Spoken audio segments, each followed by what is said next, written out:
Hello, y'all. Eric Adcock, Soccer Life, here with my good friend Dan Young. Dan in the house. What's going on, Dano? Good morning. I have, to get back to that question a few minutes ago, I started the podcast in 2021. Not because everyone was doing a podcast, but because everyone was kind of doing a podcast, you know. But COVID was kind of still a thing, you know. Yeah, had to have something to do while you were inside. Right. And so I'm like, let's try this. A lot of people have come to me and said, hey, why don't you do a podcast? You know, we think you'd be good at it. And so this is episode 134. All right. Of 134, my favorite number. Right. Well, I figured that would be a draft spot or something like that, you know. But just to be honest with you, everybody, not everybody wants a platform. You know, a lot of people scream for one. You know, I've been the most I haven't screamed for one, but I've just created just a lot of junk the last couple of years. I mean, I'm all over, material content, not junk. Yeah, content, stuff like that. And really, it hasn't been so much for me because I've earned maybe a couple $100 over the years with it. Oh yeah, but professional. It's always been about just trying to create something for other people to try to tag in on or just whatever. So. But to answer your question about the podcast, we have a few listeners. We have some subscribers, and no paying subscribers, but that's okay. That's okay if they're paying you. I just feel like that everybody's got something to say. Yeah, everybody's got something important to say, and so that's kind of where I started with it. So for the listeners that don't know, just give me a quick 2-minute version of who Dan Young is and what's going on right now. 2 minutes. I'm going to set the, as Philip Prince calls it, the shot clock. The shot clock. I'm going to set a 2-minute timer. Yeah. And it don't have to be precise. Just to kind of welcome you to the pod. 2 minutes of who Dan Young is. Yeah, what's going on with Dan Young? Well, just tell me a little bit about yourself. For I know you, but you tell other, Yeah, so I'm a physical therapist. I've been in Leake County since 1990. Married a Leake County girl, Melissa Jones. You were. That was probably the greatest accomplishment. That Absolutely. You did. I've told people I'm not real sure if God blessed me or cursed her. I think He blessed me. I don't know how I wound up. That was with one her. of your Mount Rushmores. That's right. Get Melissa. Go ahead. That's right. But Melissa and I went to high school together, and she went to OT school. I went to PT school at UMC in Jackson. Then we both worked in Meridian for a year and moved back this way and been in Carthage ever since. So we were married in 98, got back to Carthage around 99, 2000, somewhere in there. Daniel was born in 2001. We have 3 kids. Reed was born in 2003, and Anna wrapped us up in 2007. And she just graduated from high school. Reed's in his last year at Mississippi State. And Daniel's in his last year of PT school. Been a business owner. I own Performance Therapy. I've had it since 2003. I became the owner of it in 2004. I was the first director. That might be a story for a little later. I'm not real sure where this is headed. But owned Performance Therapy since 2004. And 21 years later, here we are. Yeah, and I knew you would hit the family because you've always just been pro-family. Business has always been kind of secondary for you, which is something I've always kind of really respected. Yeah. And I wrote down some tweets and I just read this one. It kind of fits in with where we're going with it, I guess. The great Tim Tebow. I know you're a fan of Tim Tebow. Everybody is. He said today, he said, don't measure your life or business by what you make, but measure it by who you impact. And so as far as with your business, y'all have expanded and you're like everywhere, plus the Philippines, it seems. You're everywhere. We're talking today, you're opening a place in Union. Union, yeah. So how was that painful expansion as far as, growing? Your business really kind of, it just really blew up. And I know there's a lot we talked about. And really what right. what helped me a lot in growing my business was the conversation we had when Walker broke his arm. And we had a great conversation about business and life and just, taking chances and really just doubling down. It seems like every month you're opening an office somewhere. How do you keep up with all of that? Well, of course, I have 3 partners, and well, I did have 3 partners. I have 2 now. Of course, I'm sure we'll talk about Scott Right. Huffman a little later that passed away completely unexpectedly. I guess about 7 weeks ago Yeah. now. Yeah. Hadn't been too long, but I have some great partners, but we've surrounded ourselves with just phenomenal people. Yeah. Just really great people. And, if you don't know what you're doing, you got to surround yourself with people who do. Right. And which I like to think I know a little bit about what's going on, but man, we have some awesome people that are helping us run this thing, because we've gotten up to, it's about 275 employees. Oh my Lord. And depending on how you count, we're around 24-ish clinics. And the reason I say, we have some clinics that have pediatrics in it and adults, and some of those have its own staff, and they're really 2 clinics. There's a couple that have their own roof, they're a separate building, but there's some that are not. So depending on how you count it, we have 5 or 6 assisted living places, but really if you combine them into one, they're kind of like weekly visits would match one outpatient clinic. So it really depends on if you're counting rooftops or staffs, but we're around 24, 25 clinics and 275 people. Was the growth painful? I was telling a friend yesterday, opening a clinic. Now, I've never had a child. I am a male, but I compared it to childbirth. Opening a clinic is like childbirth, because you have to forget how painful it is opening, or you wouldn't open. Just the headache of turning the water on, getting electricity on, getting a business permit. It's just so many things, unfortunately, that for small business is so hard to get going, of all the stuff from a toilet paper on the wall to coffee by the coffee pot. Just everything in the world you have to do to get open, just to open the door. Then you have to worry about getting patients in the door, which can be the hardest part. So I'm sure though with volume helps all the patient flow. I know with trucking, for instance, the more trucks you have, the bigger footprint or map you have out there. I notice that the more trucks we get, the more customers we get. So you can boast, my Lord, 24 clinics and almost 300 employees. That seems like you got a pretty good footprint. Here now. Not to interrupt, but are all the clinics just here in Mississippi, or you have some? Yeah, we don't have any out of state. We have Corinth, which is, I guess, 10 miles from the Tennessee state line. Buford Pushers area there. Yeah, that's right. Next time you're there, Walking Tall, is that next time it? you're there, please go to the Buford Pusher Home Museum. I don't know if you've been there yet or not. I have not. You need to go there. Anyway, go ahead. It's a long way up to Corinth. I don't get up there as much as I should, but that's as far north as we go right now, and then as far south is Petal.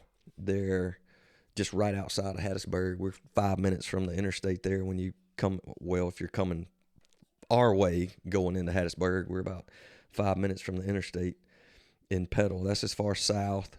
We have Cleveland in the Delta and Oxford. Philadelphia is as far east as we go, and Clinton, Raymond, I guess that's about as far west as we go. So, but I think we're the second largest PT company in Mississippi. As far as clinics, there might be a company that's larger nationwide that has a clinic in Mississippi, but as far as in Mississippi, I think we're the second largest in Mississippi, which is absolutely that's humbling to say. I don't say that maybe with pride. I mean, I think everybody's proud of what they do. Sure. But I sure say it out of humbleness, because it blows my mind daily in what our team has accomplished. I like to tell people that the owners are the least important people in the whole thing, because it's the people on the ground on the front lines that do all the hard work. Yeah. Do you get a check, or is it just something that just goes straight to Melissa? Crazy enough, it does go straight to Melissa.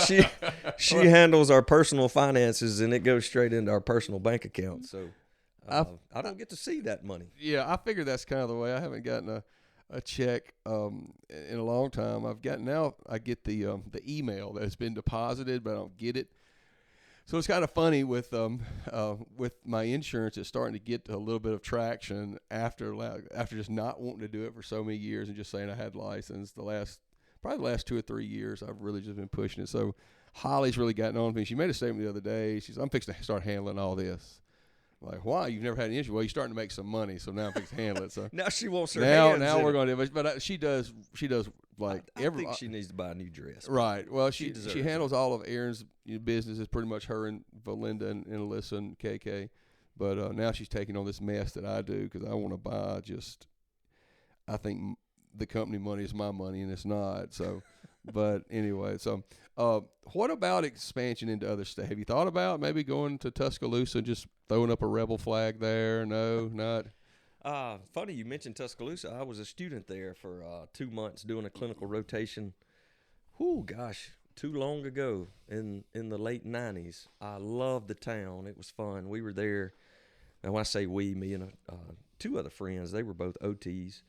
But they put us up in the DCH Medical Tower. And when you got off the elevator on like the 4th floor, it looked just like a real nice hotel. So we had room service every day.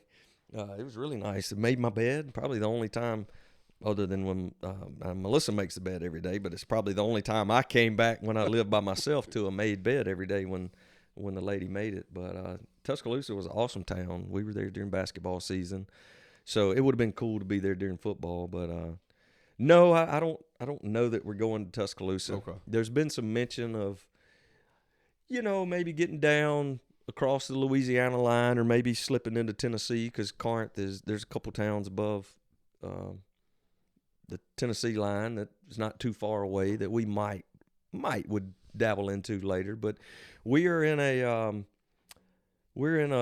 letting the money catch up to our payroll mode right now. Sure, because one thing about growth costs money. Amen. And it cost a lot of money.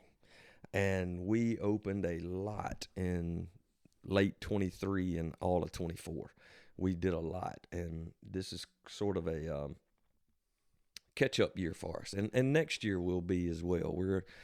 Of course, we had Flora and Union. We already had some commitments there, so we gotta fulfill those commitments. But the opening is going to slow down for a little while, at least. And I know location's probably extreme. Location's everything. That's right. Location. Yeah, location. One of the things that we talked about, and I've always just made notes of some of the. We don't have conversations all the time. I call you when something's broke, like I've hurt myself, or do I need to be worried about this or whatever? And I've used you for obviously when Walker broke his arm, y'all were just tremendous there. He actually after everything was over with, he still wanted to come, and I don't know if it was because Matt was so good to him or he got the free candy or whatever, but y'all really took care of him. But we talked a good bit, when his arm wouldn't straighten out. You said something, and it was just, I don't know, it's like we got there, he got the cast off, the arm was still all jacked up, and it was like he couldn't move, just broke my heart, because I like that. And you said, Eric, we're going to get it straight. It's going to take a little time, but we'll get it straight. So much of what you do physically, I've always felt like there's physical, whatever is true in the physical can also be true in the spiritual, And you were the first young man when I let you. I really want to tell this story first. All the success that you have is because I helped you pass art appreciation. That, the 24 clinics. I wish I could say this is not a true story, but this is a true story. Without Eric Adcock, I would still be at East Central trying to draw Egyptian hieroglyphics, but he pulled through for me. I don't know if that's considered cheating. I might not should say that, but I think those records are probably washed now. So Eric did all of my drawings for art appreciation and got me to pass Mr. Girardi's and that was such a art thing. class. I passed I got a lot of guys in, was it Winston Hall we lived in? Yeah, it was Winston. I got a lot of guys diplomas simply out of that freshman level art appreciation class. But on the serious side of it, you were one of the first young men, and you're 2 or 3 years younger than me, but I never had, I never seen a young person read a Bible before. My crew just was not that crew. We just never will that. And I'll never forget, that's been 30-something years ago, watching you, like, we some reason we were hanging out, or you getting ready to go to bed or whatever there in the dorm, and you reached over and read your Bible, and that still sticks out to me. All that still has such an impact in my life that many years later. Yeah. And I'm thankful for that. Just those little moments that we've had as friends is that you've really impacted me with that. So tell me about, is faith something you've always had? I know we talked a good bit about, having faith in business, having faith in life, and y'all are empty nesters now. All the kids are out. Yeah, I think we're 3 weeks in. Yeah. We had the kids. We had the kids at home for summer, and of course, Daniel, which Reed was at Timber Creek, working all summer at the Christian kids retreat, I guess you call it. They do Central Kid there. Reed was there all summer. Anna was home. Daniel was in Louisiana doing a clinical rotation in PT school, but he came home and had a couple weeks break later, deeper into August. So I was telling somebody last night at the little chamber banquet thing, I'm like, we're 3 weeks into this empty nest thing. Yeah. So we're still trying to figure that out. Yeah. But it's going good. We our kids, we like to feel like we're close to them, and they're close to us, and we love them home, and they like to be home. But you raise them to leave. Yeah. And you try Tragic. you try to give them the tools to be ready to leave when it's time. And we like to think we've raised 3 good kids. You got good kids.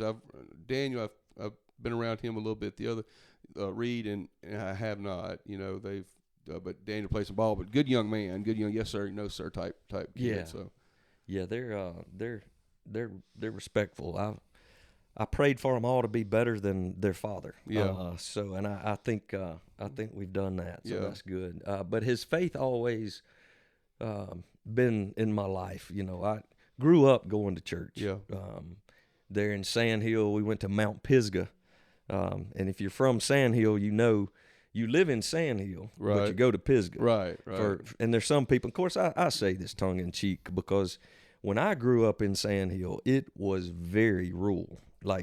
And I love small town. Had a Right. cotton gin and a post office and a Sure. store. Rural like Sebastopol, but smaller. Right. And now Jackson keeps getting closer and closer. It's there. It's there. So the new people, they say they live in Pisgah. Well, you're not from Sand Hill if you don't say, well, I'm from Sand Hill, Right. but I went to school at Pisgah. You Right. know. I went to Pisgah for 9 years, grew up going to church at Mount Pisgah, and grandparents went there. Gosh, they moved to Sand Hill in the late 50s or early 60s. My granddad was principal there for 30 years, and I did not know that.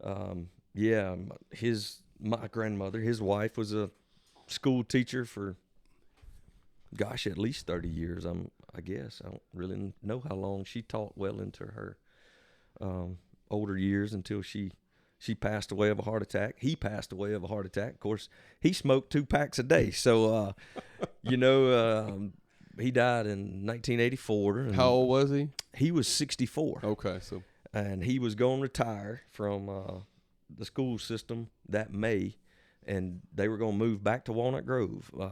My grandmother's family was from Lena, and the Youngs were from Walnut Grove. And they had bought a house and was fixing it up and was going to move back, and he died in April, so he never did get to retire. But he was at Pisgah for a long time, well-respected man in the school system. Look up to him a lot, even though, gosh, I was 8 years old when he died. But they had 4 boys. He ruled them with an iron fist. I bet.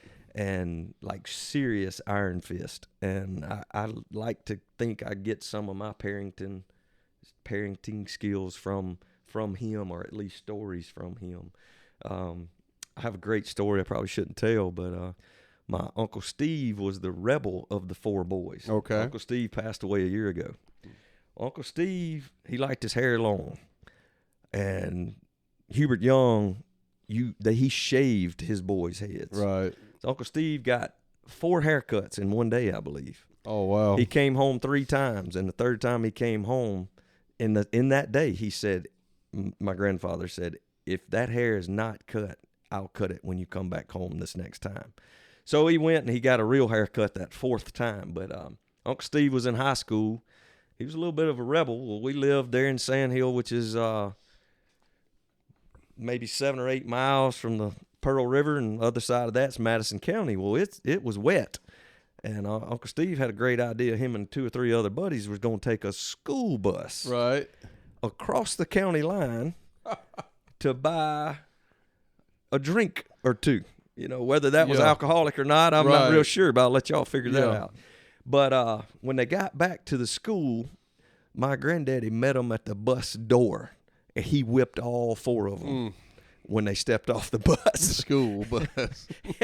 So basically, my Uncle Steve stole a school bus, Right. went across the county line, bought underage bought some adult beverages, and my granddaddy found out about it before they got off the bus, Yeah. and met them at the door and got them all. I Yeah. think. Probably the school bus leaving with a bunch of kids was probably a good telltale sign there. So I guess Yeah. we're rambling. To answer, has faith always been a part? Yes.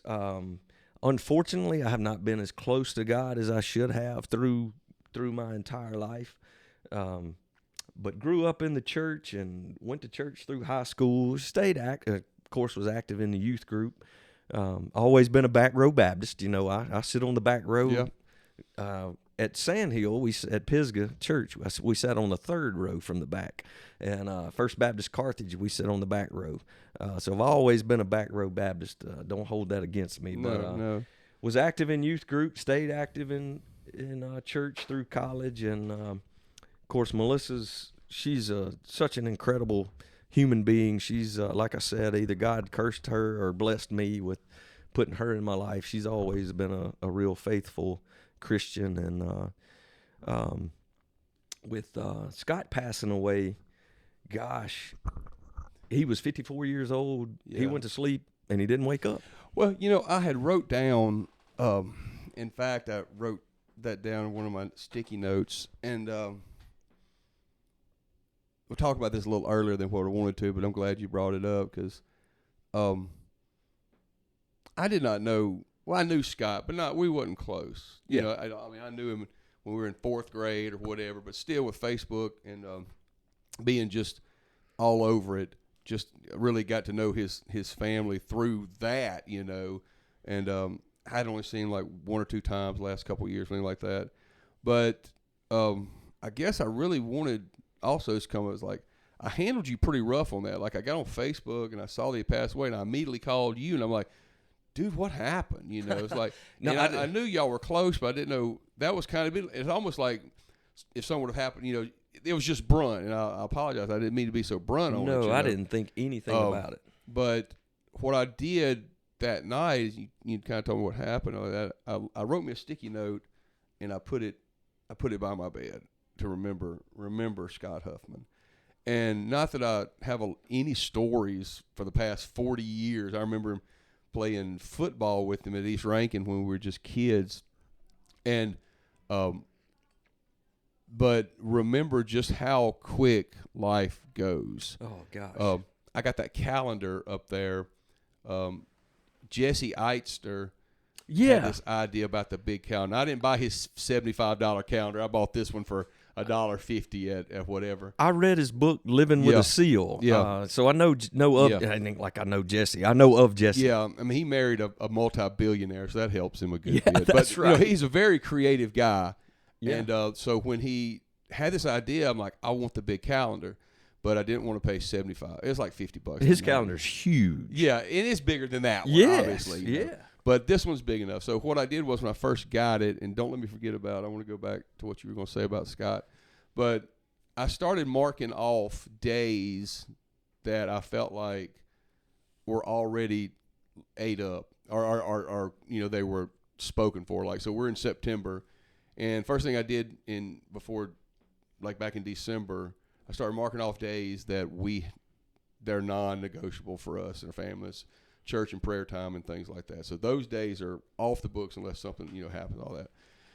So it left me with not a lot of days, you know. I mean, if you look at through September, October, November, December, Yeah, you know, October looks pretty full. Yeah, October's pretty full. And then I've got some things in December. I got a couple Christmas parties they want me entertained for. So But what it did was it really made me. Now, I was hoping it would discipline me more, but it didn't, because there's still things I wanted to do first of the year I haven't gotten done. But you really start seeing the time. You really start seeing what little time you have, And I guess what was so, and I followed, Jade and them on Facebook, and her kids, what they're doing, so heroic, But that was just such a tragedy, when that happened. So yeah, he and for those, some people may know Scott that listen to this, he laid down to go to sleep, and I mean it happened instantly. Jade and I have talked, and we feel like he lost consciousness immediately. I'm not real sure if he knew, really didn't make a sound, didn't seize up really or anything. It's like cut the light off. She kind of heard him just a wheeze or something like that, and cut the light on, and he was gone basically. 54 years old, he was. And I kind of reminds me of myself. I go through periods of getting in shape, and then I go through periods of round shape. Yeah. And Scott had been the last year or so. He looked good. He was thinner than. He's never been crazy overweight. We might gain 20 pounds or so, and then he'd lose weight. So he was in a down cycle, and man, it just happened so fast. And his death, gosh, it woke me up. And I needed that. Yeah. How many, I know physically, as far as relationship wise, spiritually, when he died, you talk about woke you up. Was that across the boards? Probably a little bit of everything. Yeah. Definitely spiritually. I had, the stress of business. Greed is not my greed and power, control. That's not my monsters. I think we all have monsters in our lives, and if you feed those monsters, they can take over your life. And the stress of business, I'm hard-headed. I want to do things on my own. I don't like to depend on others. You have people close to you that don't become close to you anymore, that you can't trust, and life happens. And I just got to the point where I wanted to do everything on my own, and I wanted to be able to say I did this. And, right. I'd gotten to the point where I didn't even depend on God anymore, and man, it just woke me up. I'm back in the Word, and it's good.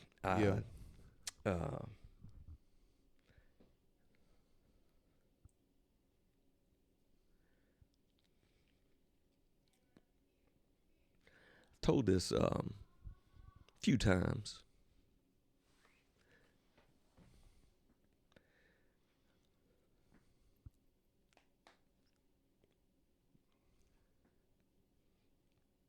And each time I talk, I say, man, I'm not going to get upset.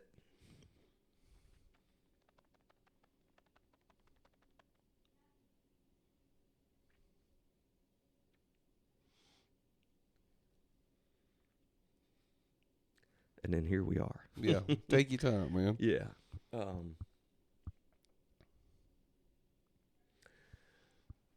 But in Scott's funeral, I prayed that it would be beautiful for my life. Yeah.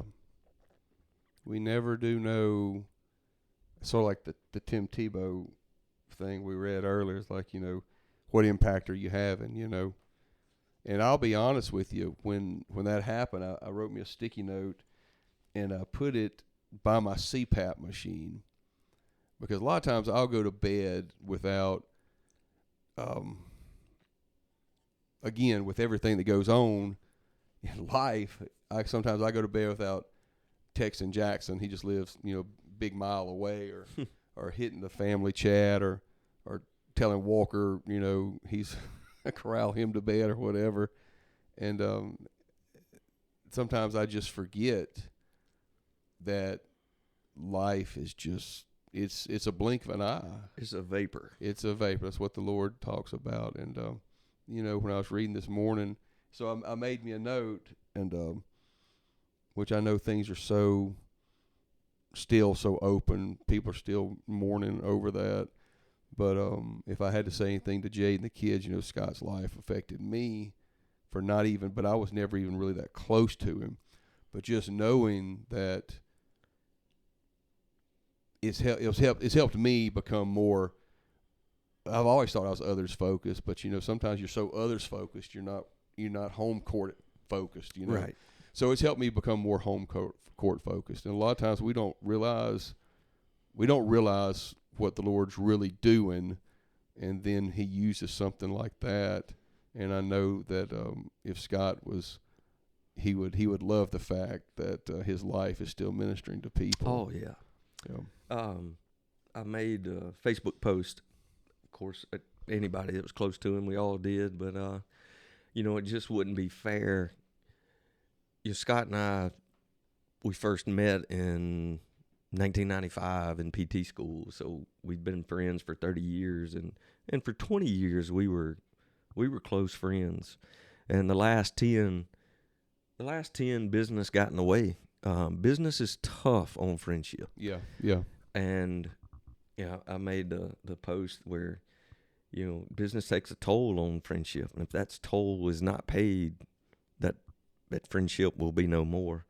Scott and I were not as close as we were in the past, but gosh, we still loved each other, loved families. You know, we wished the best for each other. Y'all's families was intertwined there. Yeah, we vacationed a lot early on when the kids were young, and Daniel he'll be 25 in January. I think Hallie's 21 now. So D got into sports a little bit earlier, and that, you know, sports, your kids' life slows everything else down. Right. Especially they had 3, we had 3, and it was tough to get moving forward. It was tough to get everybody's schedule, but we vacationed a good bit together back when the kids were young, and Melissa and Jade graduated OT school together. We were in their wedding. Great. I didn't know that.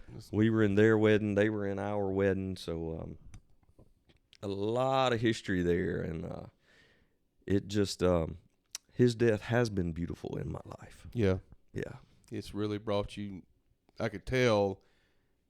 And it's never easy to say that someone's passing, but it's really supposed to be that way. It's really supposed to be that way. It's supposed to be where we live a life that. And I was reading this morning in Ecclesiastes, and which Ecclesiastes is such a haunting book to me, just the way it's written. But it's kind of ties in with kind of what you're saying. It's like verse 1 of chapter 12 says, "Remember now thy Creator in the days of thy youth, but while the evil days come not, and the years draw nigh, when thou shalt say, I have no pleasure in them."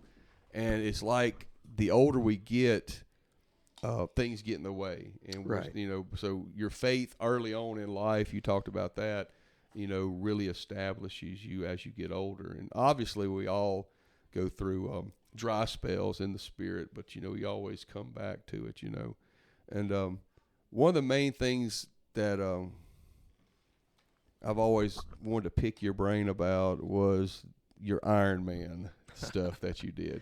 You made several statements about the Ironman, and or just training for one. You said one time, and I wrote this down. It's just, well, I didn't have to write it down, but I want to write it down and talk about it. You said that it's easy when you're running through towns and at stations where people are cheering you on, and you really hype. You know, you just get through whatever, but when you get about 3 or 4 miles out of town and it's just you and it's your mind, that's where the real battle starts. And I find that to be such a spiritual thing too, you know.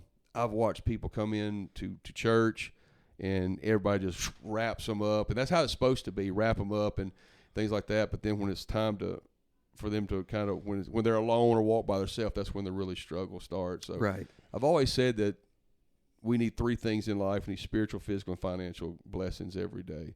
But I find physical and spiritual things run hand in hand. So as you're training for this Ironman, Do you have anything you want to elaborate on that, like as far as the physical nature? Obviously, you've got to have.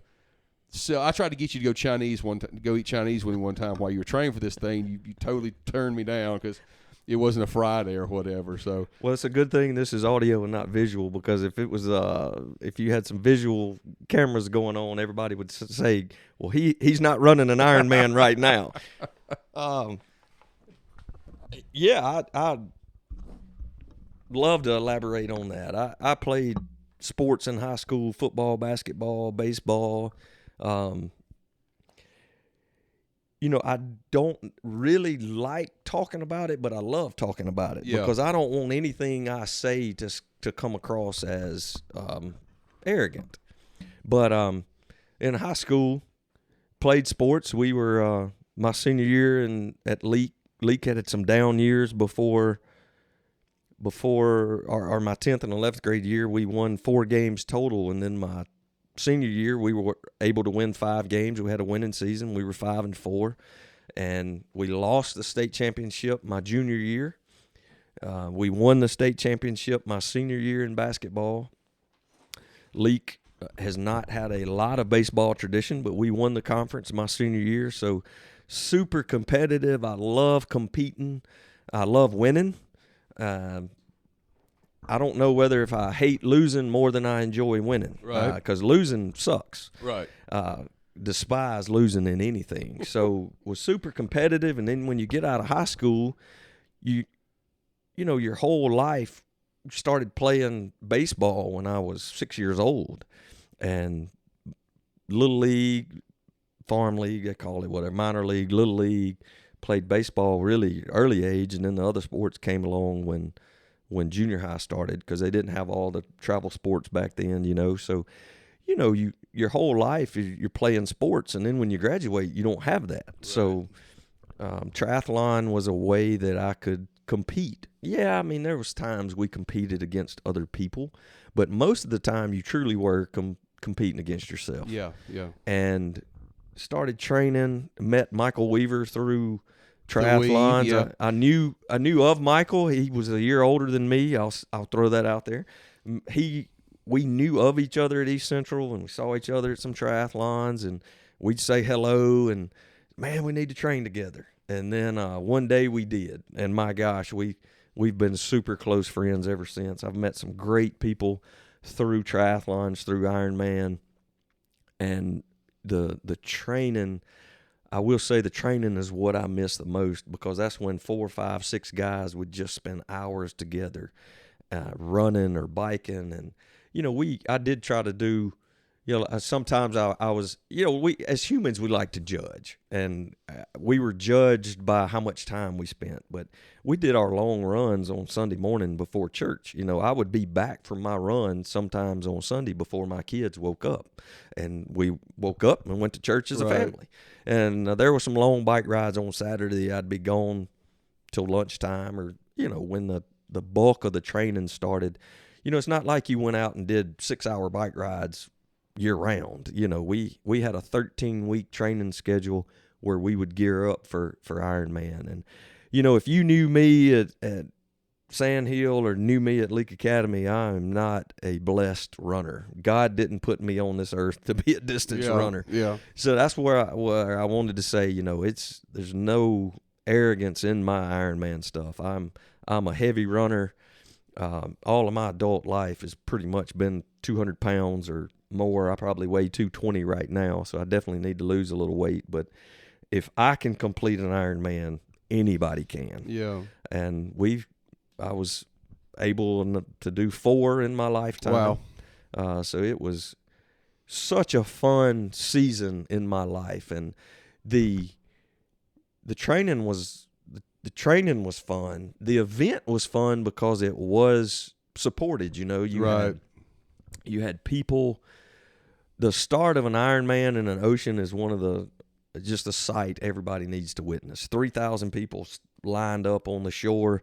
It is so intimidating. Probably my best sport of a triathlon, swimming, biking, running, was swimming. It's the easiest thing, but mentally it would just beat you up. It would make you cry and want your mama, type deal. because the fear is there of drowning, because Yeah. you can coast on a bike, you can walk on the run, but swimming, Yeah. you can't really stop. Yeah. You got to swim. Yeah. And 3,000 people lining up to go. How far is that swim before we? The swim is 2.4 miles. That's from here to work for me. Yeah, 2.4 miles. Wow. And the bike is 112 miles, and then there's a marathon, 26.2 mile run at the Wow. end. And so I've done 4. I've done 11 hour, 12 hour, 13 hour, and 14 hour. So, I never broke any speed records by any means. Locally, we were respected for what we did, I guess, but man, it was just fun. Yeah. It was loved the competition of it, from competing against myself. Also, my family has a history of heart disease. My uncle had his first bypass surgery at 24 years old. Wow. Got married 3 weeks later, had a heart attack. Yeah. And both my dad's parents died of heart attacks. Of course, there was a history of smoking there. Yeah. So You ever catch anybody smoking on the Iron Man? no, crazy enough, there was one marathon they passed out at one aid station. They would pass out beer, and I'm Really? like, good grief, man! Yeah. That ain't no way I could run and drink a beer. Yeah. I would, Unless that was puke the end my guts result. up. Yeah, the end result that's was to right. get that beer. So, that's right. But you did say when we talked years ago, and I never forgot, I said it all started with a 1 mile run. You were just kind of That's right. Yeah. You're kind of sitting on the couch. And you didn't gain some weight. And you're Yeah. like, I'm just gonna get up and go running, and that so. Crazy enough, I was watching either the Learning Channel or the Discovery Channel before the 1 mile run happened. And maybe it was the Learning Channel. I can't remember. But this man, he was 25, 30 years old, and he was going to have liposuction Wow. of his abdomen, his Yeah. stomach area, his love handles, And I looked at that guy and I said, my gosh, I look just like him.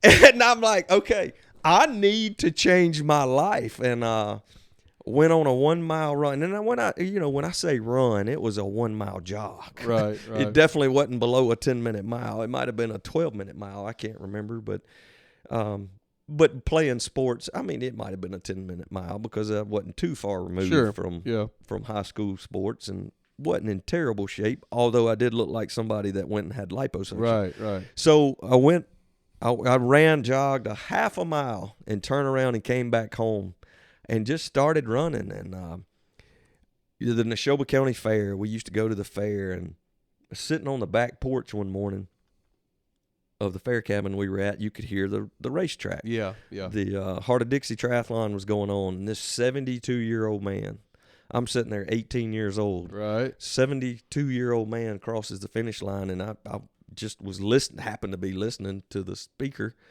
and he said, 72-year-old, whatever his name, crossed the finish line. And I'm like, well, gosh, if a 72-year-old, surely I could do that one day. And I had a bucket list of wanted to do the Heart of Dixie. Never I never dreamed I could do an Ironman. Back when Wide World of Sports came on, Yeah. They would always chronicle an athlete or two during the Hawaii Ironman. So they have some awesome stories on that, and would watch that as a kid and think, man, that's awesome. But I'd say they're idiots for doing that, So I never really thought about doing an Ironman then, but I wanted to do the Heart of Dixie. And started running and saw some guys locally do the Heart of Dixie and got a bike and figured out that I could swim 800 yards and not die, because that was not easy to begin with, and did the Heart of Dixie, and then got up with Weaver and some other guys, Harley Hollingsworth, and it's like, okay, we want to do an Ironman. And I'm like, yeah, I'll go. So that's kind of where it started, and man, it was a fun season. Yeah. Fun season in life. You ever plan on that. doing another one, or are you done? You hang up your medal. It's like, you know what, I'm through. I know you've had a hip surgery. Yeah. Hope that chair is comfortable, because it's probably you. This chair is awesome. Okay, I didn't know that. we might stay here all Yeah. day and talk. I don't know You how had many. hip surgery. I know that, and obviously you I had rehabbed that. Did you? I had you a bill hip. yourself during the rehab? Did you rehab at Performance? You kind of write that off, or That's funny because all of my performance therapy career, I've worked in Philadelphia and/or Carthage. Right. And I've told all of them there, I'm like, when I get hurt, I think they're, not think, I know we have some awesome therapists in Philadelphia and Carthage, but I told them, like, I love y'all, but there ain't no way I'm letting y'all treat me because, they would try to kill me on purpose, But I did a little rehab after the hip surgery. I had a labrum repair on the hip, and I've had ankle surgery. I tore some cartilage in my ankle, which I had some terrible sprains in basketball in high school and just had built some bone spurs up. And it was supposed to be a real easy surgery. And I wake up and the doctor goes, yeah, there was a big cartilage tear in there, so I'm afraid you're going to be 30 days of non-weight bearing because I was supposed to be 7 days non-weight bearing max. Yeah. And just they were going to chisel some bone spurs out and roll on, and that turned into 30 days non-weight bearing, and I literally limped for a year at least trying to get back running or jogging, and I just would give way to it, and it just took that long to build up the strength in the muscles, in the cartilage because I'm not a light runner. I'm not Philip Marler that weighs 160 pounds that just blessed to there's different talents God gives us, and mine is not long distance running. You said you went from a 7-day downtime to 30 days. I remember this tweet I printed and wrote down. It said, "The quieter you become, the more you're able to hear." That's right. Sometimes I think the Lord slows us down and takes us out and says, "You know what? You're going to do this." And that used to aggravate me a good bit, but now I look for a quiet time. With everything, like I've got to where if some kid screams "Dad" in the gym, I'm there. It's like, right. I know, you hear your own child, but I'm just always, and I'm always available as far as with the social media accounts. I have people hit me up all the time in the middle of the night, different time zones. Man, really laugh, ha ha. They LOL me right out of the bed, whatever. But I've got, the older I get, I'll look for somewhere just to do nothing, just to be quiet. I don't know, like this room for me, it's just a spare bedroom. When Jackson moved out, we're still trying to, he got married in October. We're still trying to figure out what to do with some of the stuff he left. But I've got this room. Sometimes I just get in the middle of the night and just come sit. I don't work on anything. I don't draw. I just sit in here. Yeah. Do you have a place like that? How important do you, I know you're training with a bunch of your bros and stuff like that, but what about quiet time? I know in the medical world, when you say the quieter you are, the better you're able to hear. Yeah. That's that was one thing, like for years, God was, bear with me when I say this. Sure, go ahead. God was silent. But after Scott's death, God wasn't silent. I quit listening. Yeah. And I slowed down, and he started speaking immediately. Yeah. I just quit listening like an idiot, a fool. Yeah. If you don't listen to God, or if you're not trying to listen for God, you need to check your heart. Yeah. And Scott's death, it made me do that. Yeah. I believe he's always broadcasting. Yeah. If I didn't believe that, then I wouldn't really believe in a God that was interested in our life. Yeah. I don't believe God has when we grew up, the radio station had a timer. You went off at a certain time. The TV stopped broadcast at a certain time. But I don't believe God's ever stopped broadcasting. That's right. We just get so much interference. So do you have a place that you just like to decompress, just you? So a quiet time. Now, since Scott's death, I have, and this is terrible, but this is where I was. I didn't have a place. I didn't sit down and read the Word. I didn't, but I do now. Melissa has a little office.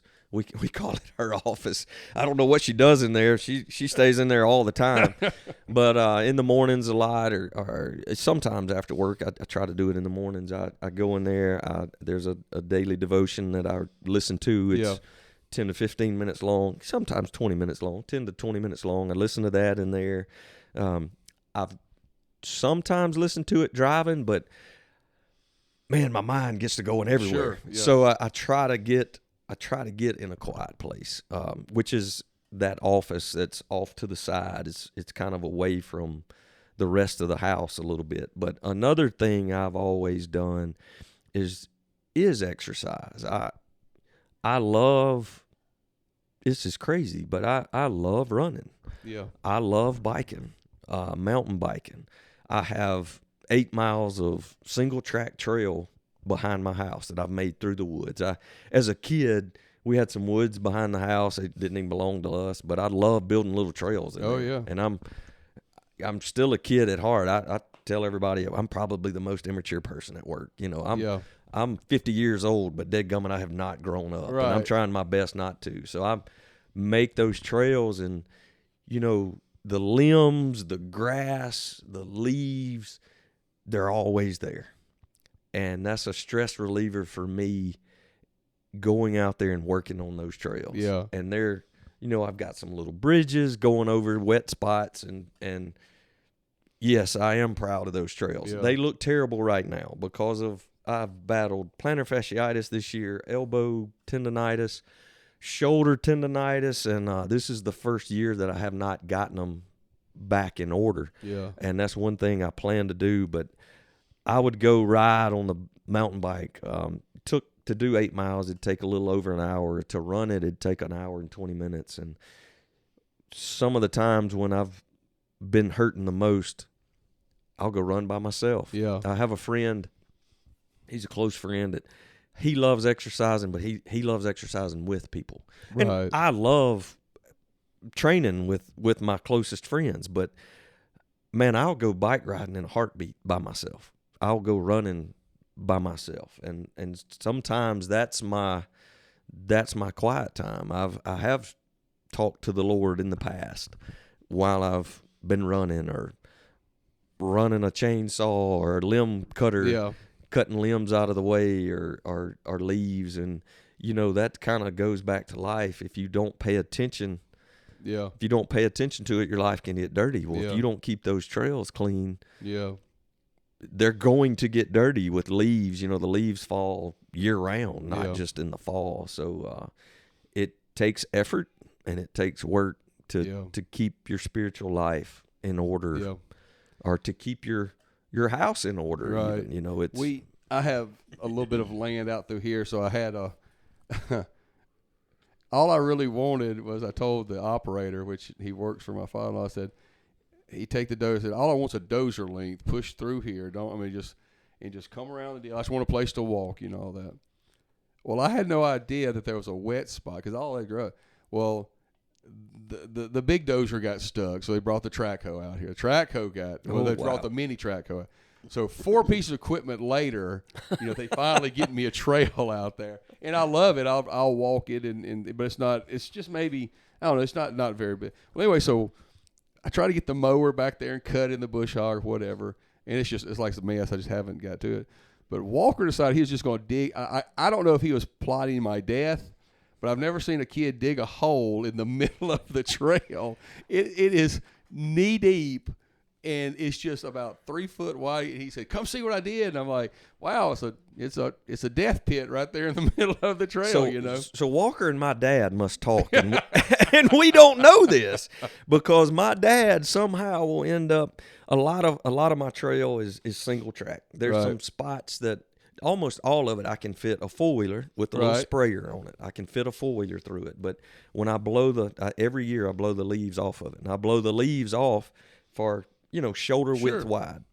But there's places a tractor can get on it, and those places, my dad finds those places every single year.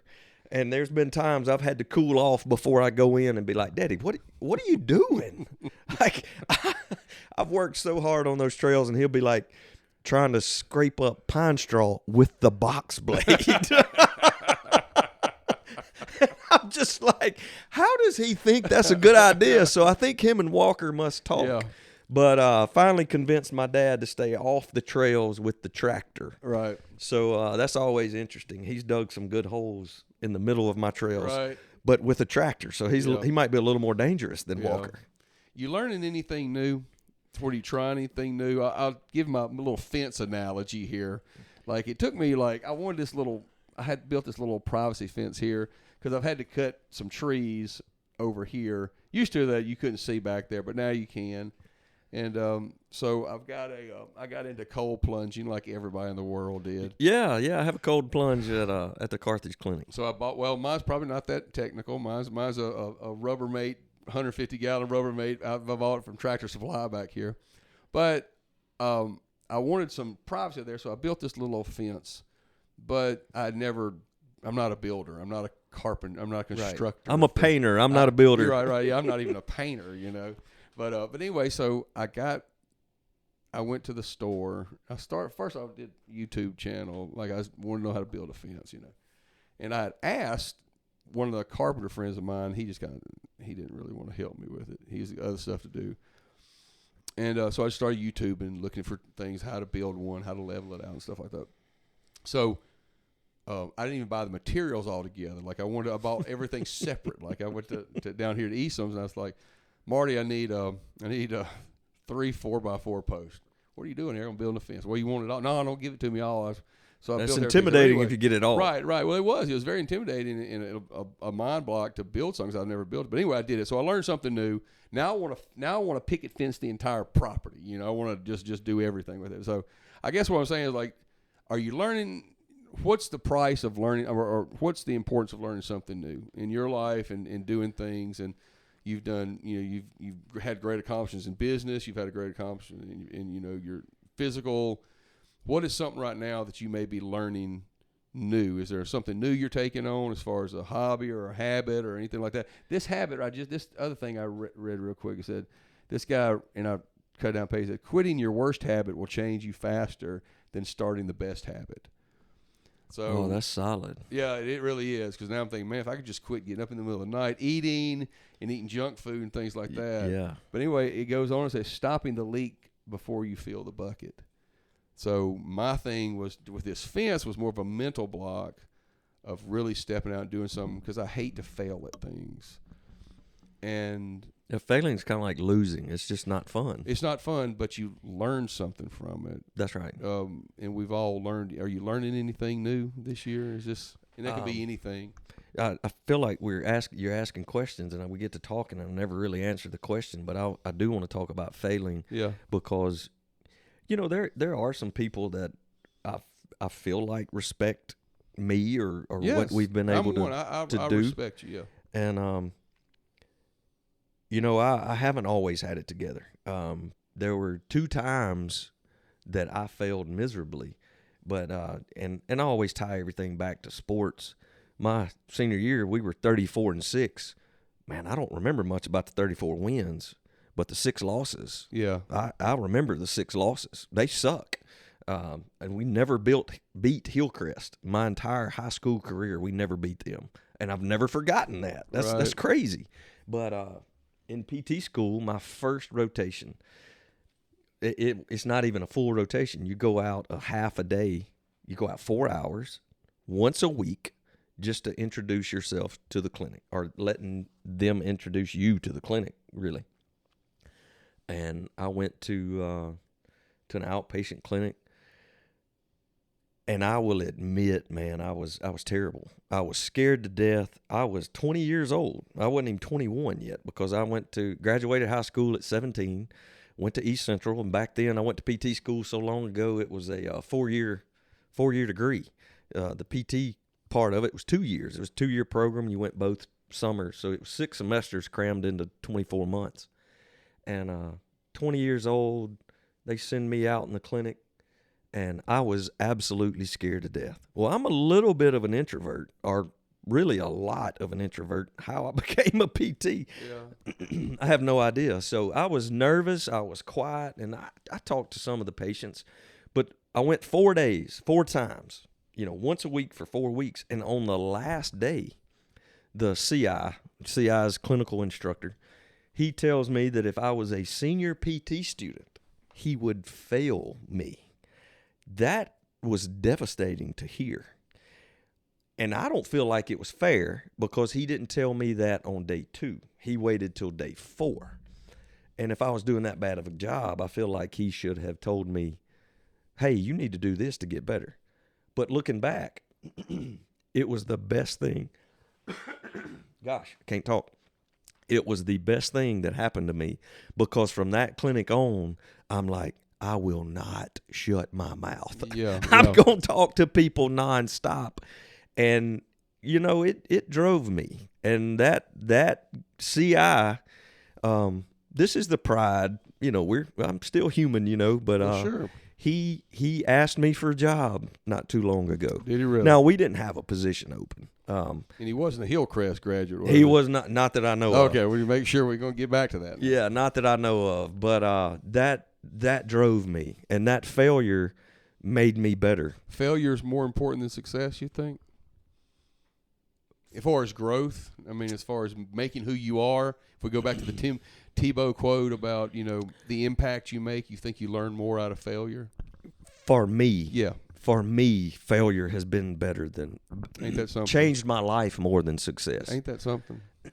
And then I think for some people, success can change them. Everybody can't handle success. Right. And for me, failure drove me, because I never want to fail. Yeah. I never want to let anybody down. I'm a protector, and Yeah. I try to protect my people. And the second time I failed went to work for a little company. Well, it was a huge company, but it was a little clinic in Philadelphia called Rehability in 1999. I was the director, and I felt like that the company was responsible for getting patients in the door. I was just Right. supposed to work there and to treat them. And a year later, Rehability sold to Health South. And when it sold to Health South, they closed that Philadelphia clinic because, I mean, we were not doing well. And looking back on it, that was my fault, you know, because I didn't, as a director or as an owner and as a director of a clinic, you're responsible for going to get patients. You know, when you can't go run over somebody in a car, but, you know, you become involved in the community. You know, we live right outside of Carthage. We go to church in Carthage. I've coached Little League in Carthage, upward basketball in Carthage. In the past, I was in the Sertoma Club, you know, just being a part of the community, being seen, not putting on, but being a part of a 5K, or we used to do massages at the end of Race for Grace. You know, that's how you go get patients, and I did not do that. And I knew the next time I had the opportunity, I was going to do the opposite of what I did the first time. And a lady that I went to work with, she's like, just treat it like it's yours, and Yeah. you'll always make the right decisions. Yeah. Because when I went to work for Performance Therapy, I was the director. This was 2003. When Performance Therapy opened, the owners called me and wanted me to be the first director. Well, I worked for them for a year, and then I bought the Philadelphia clinic. Or Philip Prince and I bought it, and he stayed with me for 5 years, and so I don't want to leave him out, but he told me, he's like, there's going to come a day you want me out, and I felt like I owed him 5 years, because without him pushing me, he's like, man, let's open a PT clinic. And for 2 or 3 years, I told him the timing wasn't right, and then I went to Performance. He was like, hey, see if they'll sell it to us. And I'm like, Philip, shut up. And he kept on, and sure enough, I approached them, and they did sell it to us. And he said, there's going to come a time where you want me out. And our first business loan was for 5 years. And at the 5th year, I said, Philip, I need you gone, bro. Yeah. And I bought his half out, and, you know, rocked on moving forward by myself for a long time. I always respected that transaction between you and Phillips. Y'all are still phenomenal friends. Yes. And that was just a great business move. So always big props to Phil for knowing when to leave, because a lot of times that could be that's right. Yeah. It's business takes a toll on friendship. Yeah. And that's one thing it never really did for us. Philip knew nothing about physical therapy. Right. Solely on you. Hey, let's do this. It's all you. I'm going to, and it worked out wonderful. But he would come to me with different thoughts or ideas, and sometimes they were really good, and other times I'm like, Philip, there is no way that will work in physical therapy. And so it was good. It was a real good partnership. He left me alone, let me do what we needed to do. And a year after he and I bought the Philadelphia clinic, we bought the Carthage clinic in 2005. And again, that first business loan was 5 years, so I bought his half out in 2009. And then in 2018, that's when Scott approached me of us going into business together. Yeah. And that's when all the growth happened. But yeah, Philip and I had a great partnership and still have a great relationship. Philip and Valerie are going with Melissa and I. So Melissa and I are on year 27. Philip and Valerie, I think, are on year 26, and we're going to Iceland for our 25th wedding anniversary. I wanted to go to Iceland. Well, we leave a week from Monday. God! I'm going to send you pictures. No! I'm going to send you a lot of pictures. We had a chance to go to Iceland, and I don't know why it's become a thing. Listen, I wanted to even start a church in Iceland about 10 years ago, and everybody's like, why do you want to go to Iceland? I'm like, bro, it is beautiful. It's unbelievable, the pictures. So gorgeous, and no one could believe it because it's that first 3 letters, ice, but it's not that. So rumor is they called it Iceland to keep people away from it years ago. They still, well, apparently it's out the bag now. It's out the bag. That's right. Now everybody's going to Iceland, and but I do believe the Iceland thing was my thing. I honestly do. I follow Iceland Air. I follow the Iceland Travel Guide. So this year we were approached about going to Iceland, but we're leaving to go Wednesday. We're going to Yellowstone. Basically, we're going back out there. And I've never been I've never been to Yellowstone. But so now somebody else I know and love's going to Iceland and not me. So. Well, we went out west first. Philip and I, our families, we had talked about going to the Grand Canyon. Yeah. I think Daniel was 18 months old. Okay. And we started talking about going to the Grand Canyon when he was 18 months old. We went 3 years ago. So Daniel was 22. It took us 20 years to plan that trip. Y'all are going to absolutely – I've never been. I feel like that's my Icelandic home, although my roots are in England. But I'm just like everybody I know is going. Like, I should have been the first. I've been mapping this thing out for 15 years to go to it. And what got me started on that was looking at a map of missionaries. Yeah. For the United Pentecostal Church. Like, no one's in Iceland. I made a joke of like, who's going to go to Iceland, right? So this girl in the youth that she's actually has been a missionary for, she put this little pin right there in Iceland, and she goes, "This is for Brother Eric." And I'm like, I'm going to go start a church in Iceland. And it's become a deal. Then I started looking up how beautiful the place was. It's just unreal. And I'm pictures. Just so excited for y'all. So I've wanted to go to Iceland for a long time. And, of course, Valerie, she's sitting on go when it comes to a trip. Right. And Melissa, we like to wake surf and stuff at Smith Lake, and Melissa has worn a wetsuit top in July. Right. Like, you're going to dehydrate and die. It's so hot. Yeah. So she was not real fired up about the Iceland trip. Then she got called for federal jury duty. Now she can't wait to go. Wow. Because it got her out of at least for 8 days or so.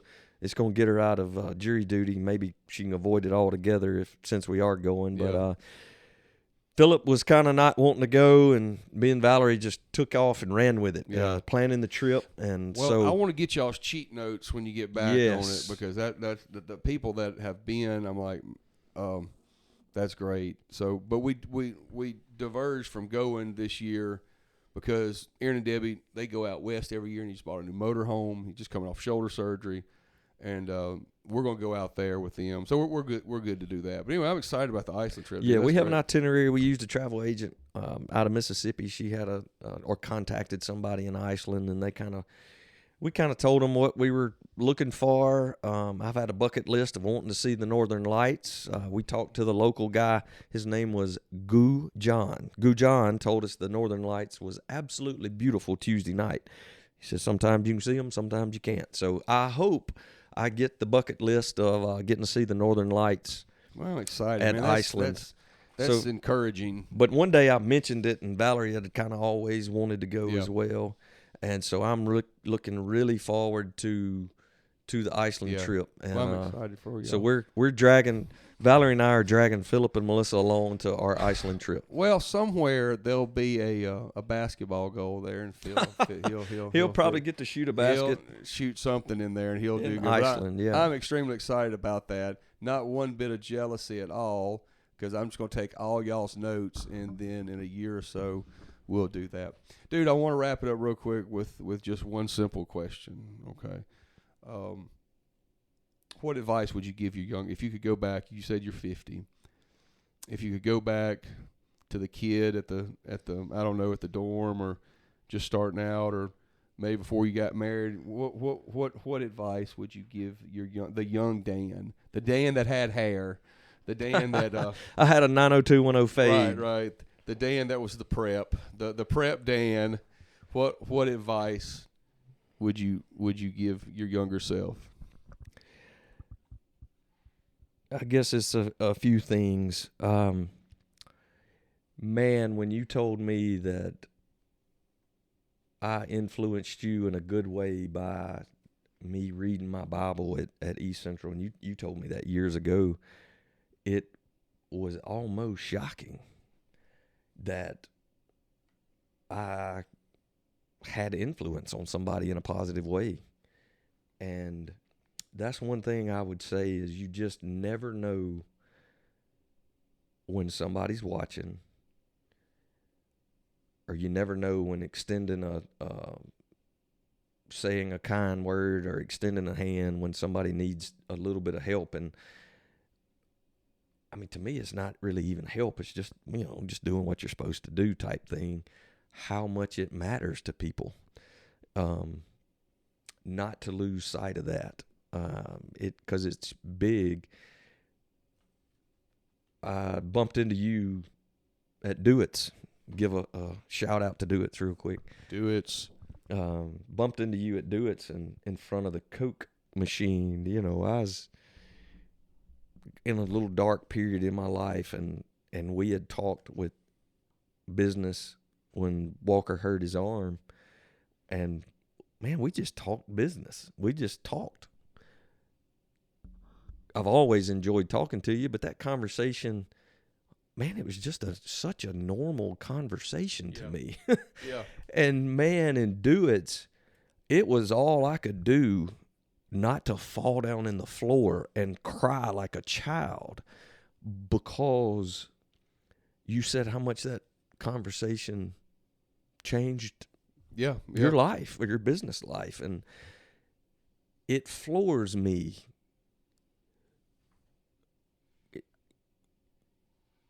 It's so humbling to hear that I can have influence on somebody. Yeah. Just not to lose sight of that. Yeah.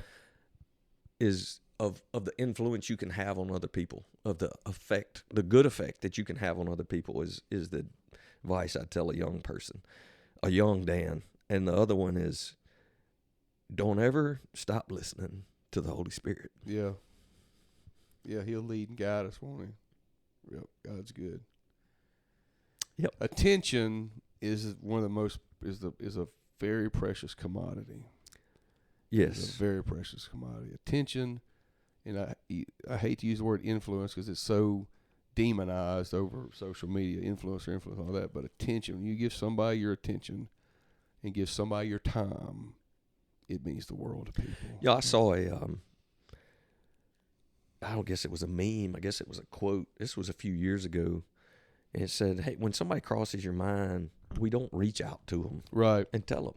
And I've tried to make a point of if somebody that that I love or somebody that I respect, if they cross my mind, I try to shoot them a text. Exactly. It's like, hey, you popped in my mind. Yep. Just want to tell you, I love you. Yeah, exactly. And, you know, just give them a quick word, and to me,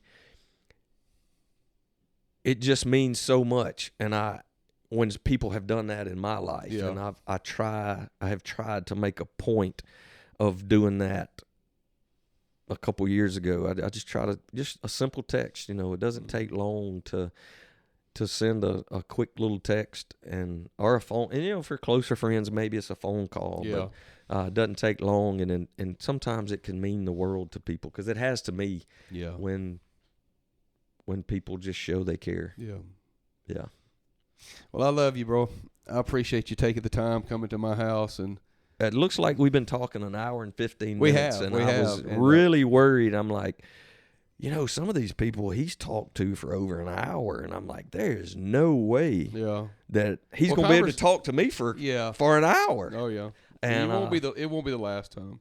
Yeah, I have thoroughly enjoyed it. It's my first ever podcast, so if it's been boring, y'all, please You're a forgive natural. me. You're a natural, Dan. But I would love to come back. I have enjoyed it. I don't know if I answered all the questions you asked. I would get to rambling, but man, I'd love to come back. Yeah, you will.